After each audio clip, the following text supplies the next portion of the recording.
Hello, friends. My name is Vince Burlapp. Today I will be in direct physical contact with the new Fisker Ocean electric SUV.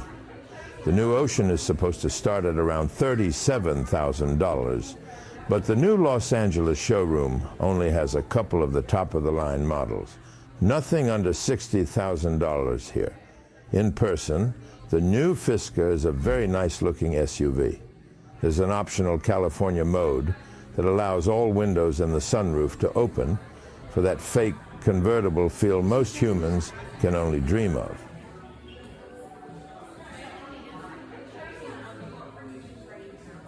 The sunroof is really large, and the seats look pretty futuristic.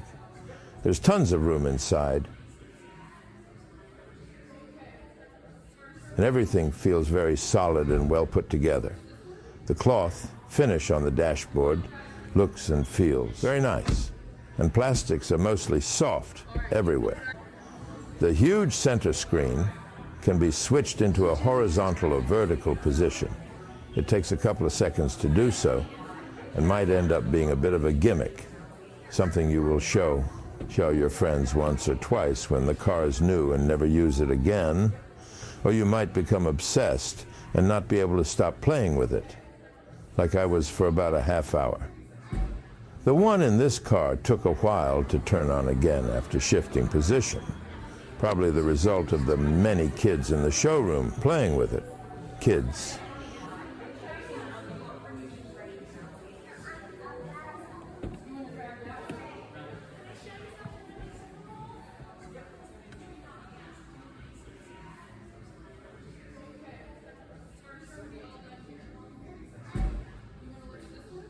The extra cargo space under the rear floor isn't as deep as in the Tesla Model 3, but it's something. And there is no front trunk.